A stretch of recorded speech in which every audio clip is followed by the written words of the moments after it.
आदर और सम्मान के योग इस परिवर्तन यात्रा में मेरे साथ चल रहे इंडियन नेशनल लोकदल पार्टी के राष्ट्रीय, प्रदेश और जिला स्तर के सभी नेतागण,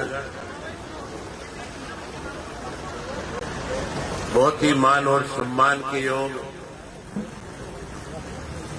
पिछला गांव के मेरे आदरणीय बुजुर्गों, नौजवान साथियों, माताओं, बहनों, पत्रकार छायाकार दोस्तों, मैं सबसे पहले तो आपका इस बात के लिए आभार व्यक्त करता हूं कि आपके गांव में जब परिवर्तन यात्रा लेकर के हम पहुंचे तो गांव की सारी सरदारी ने, माताओं और बहनों ने, नौजवान साथियों ने बहुत ही उत्साह के साथ इस परिवर्तन यात्रा का स्वागत किया और इस परिवर्तन यात्रा में चल रहे सभी साथियों का आपने बहुत ही जोरदार ढंग से हौसला बढ़ाने का काम किया। इसके लिए आप सबका बहुत आभारी है। मैं सबसे पीछे चल रहा था और मुझे पार्टी के 4-5 पुराने साथी मिले जो पार्टी के बहुत ही सक्रिय थे, पार्टी के लिए बहुत काम करते थे, समय निकालते थे। लेकिन 2019 के चुनाव से पहले भारतीय जनता पार्टी ने इंडियन नेशनल पार्टी से कुछ स्वार्थी लोगों को निकाल करके एक अलग राजनीतिक दल उनका बना दिया था। उन स्वार्थी लोगों ने बहुत सारे हमारे पार्टी के पुराने साथियों को बरगलाने का काम किया। बहुत सारे साथियों को न केवल बरगलाया बल्कि उनकी भावनाओं के साथ भी इन्होंने खिलवाड़ किया। आज जब वो साथी मिले थे तो पहले तो वो थोड़ा सा हिचकिचा रहे थे, लेकिन जब मैंने उनसे कहा कि आप हमारे पुराने साथी हो, आपने हमेशा पार्टी को मजबूती दी,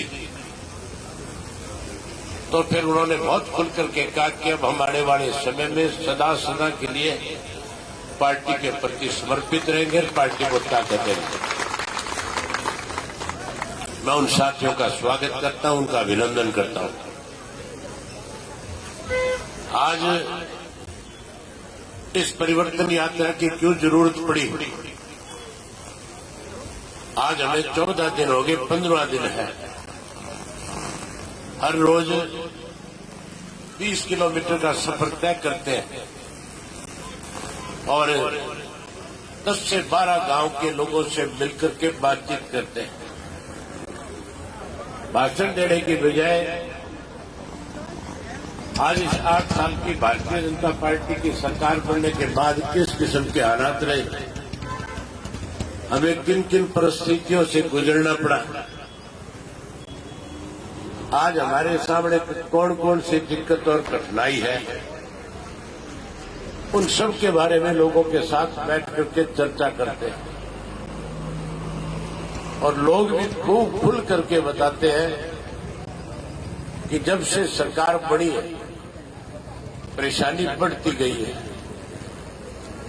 आज हर वर्ग के लोग दुखी है, परेशान है, चाहे किसान है, मजदूर है, कर्मचारी है, व्यापारी है, माताएं बहनें हैं, स्कूल और कॉलेज में पढ़ने वाले बच्चे हैं। आज सब के सब लोग जो है इस सरकार को बदलना चाहते हैं,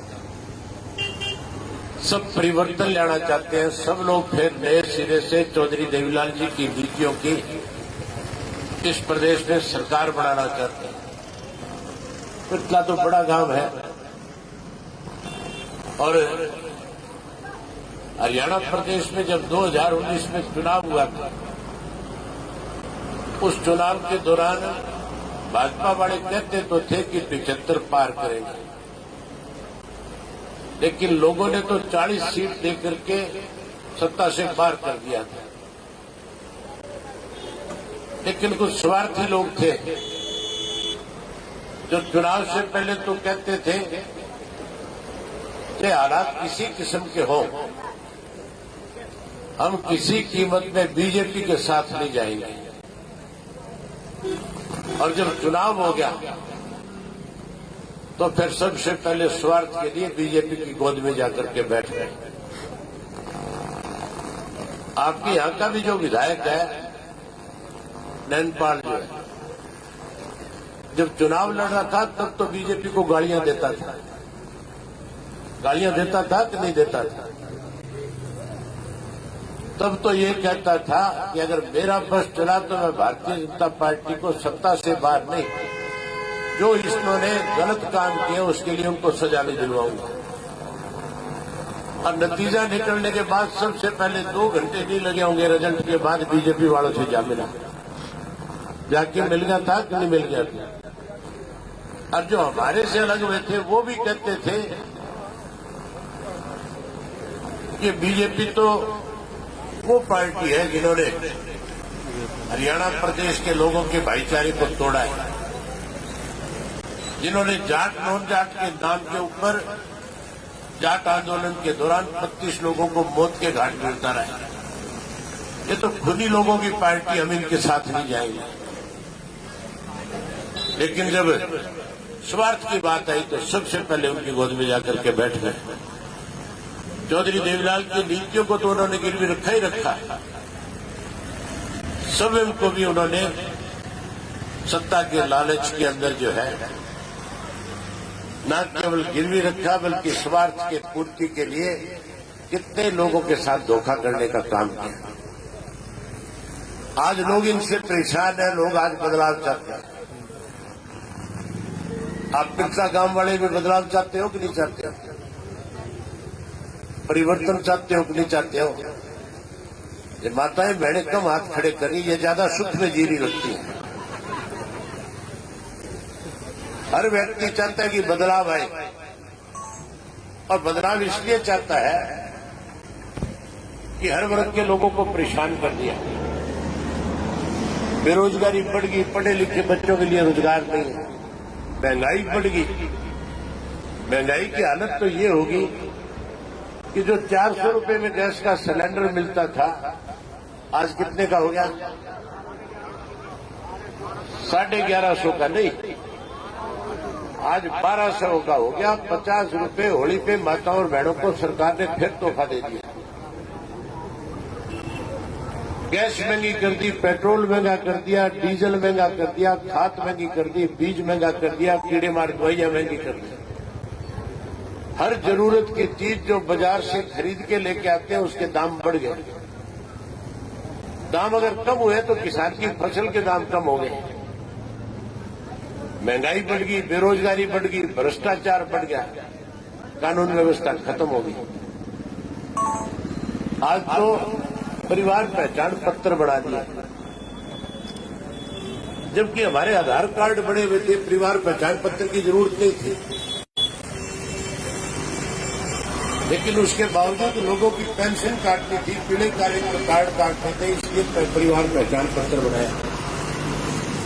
तुम्हारे गांव में बढ़ गए कि नहीं बढ़ गए परिवार पहचान पत्र? सबके बढ़ गए। और पेंशन कितनी कट गई? पेंशन कितने लोगों की कट गई? पेंशन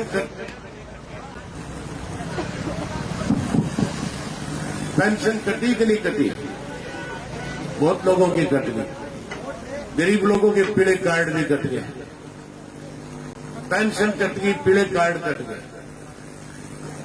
महंगाई बढ़ गई, पढ़े लिखे बच्चों को रोजगार नहीं है। चौटाला साहब लिखता है आपको चिंता करने की जरूरत नहीं, आप परिवर्तन के अंदर अपनी बड़ी भूमिका निभाओ।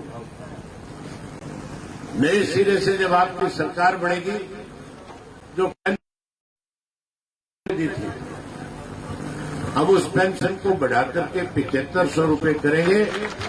ताकि एक घर में 15,000 रुपये महीने का जाएगा। और इसी तरह पढ़े लिखे नौजवान बच्चों को एक को रोजगार और नौकरी देंगे। चाहे किसी घर में लड़की पढ़ी लिखी है तो नौकरी लगाएंगे, लड़का पढ़ा लिखा है तो लगाएंगे। जो नौकरी नहीं लगेंगे उनको 21,000 रुपया बेरोजगारी भत्ता देंगे। आप लोगों को हमारी बात पे विश्वास भरोसा है कि नहीं, ये बताओ। ये विश्वास और भरोसा आपको इसलिए है कि चौधरी देवीलाल ने आपके साथ 3 वायदे किए थे। मैं भी 3 ही वायदे करने आया हूं। चौधरी देवीलाल का पहला वायदा था 100 रुपये पेंशन, दूसरा वायदा था 10,000 तक के कर्जे माफ, और तीसरा वायदा चौधरी देवीलाल जी का था आपके साथ 5100 रुपये गरीब की बेटी की शादी के लिए कन्यादान। बंसीलाल कहता था ये वायदे पूरे नहीं हो सकते। बंसीलाल ये भी कहता था मैं पढ़ा लिखा हूं, LLB हूं, वकील हूं, अगर सरकारी खजाने से कोई धन इस तरह से दिया जा सके तो फिर मैं चौधरी देवीलाल को नहीं करने दूं, मैं ही कर दूं ये काम का। चौधरी देवीलाल को आपने सत्ता सौंपी और चौधरी देवीलाल ने कैबिनेट की पहली मीटिंग में ये तीनों बातें पास करा के नीचे दस्तखत कर दिए देवीलाल। उसी दिन से लागू होगी थी कि नहीं होगी थी। अब फिर कांग्रेस वाले, बीजेपी वाले, जेजेपी वाले सारे प्रचार करेंगे हमारे खिलाफ और कहेंगे कि ये पैसा कहां से लाएंगे, कैसे पूरा कर देंगे, कहां से दे देंगे, ये तो झूठ बोल रहे हैं, तुम्हें बेकार है। हम तो झूठ बोल रहे हैं, तुम तो कुछ करके दिखा दो। उन्होंने तो कुछ नहीं किया अब तक। इस 3 साल में कोई काम हुआ क्या तुम्हारा? कोई काम नहीं हुआ। आप एक बार फिर चौधरी देवीलाल की नीतियों की सरकार बनाओ। ये हमारी माताएं बहनें जो सबसे ज्यादा मायूस आजकल, क्योंकि इनका गैस का सिलेंडर 400 में मिलता था, आज कितने का हो गया? आज 1200 का हो गया। और जब सिलेंडर इनका खत्म हो जाता है और ये घर में जब कहती है कि सिलेंडर भरवा के दो, तो फिर अगला किसे आंख दिखाता है कि नहीं दिखाता आजकल? इस बात का रोड़ा पड़ता है कि नहीं? तुम्हें चिंता करने की जरूरत नहीं, रोड़ा मेट देंगे सदा सदा के। हर घर के अंदर हर गृहिणी को जो गैस का चूल्हा यूज करती है उसको एक गैस का सिलेंडर मुफ्त देंगे हर महीने।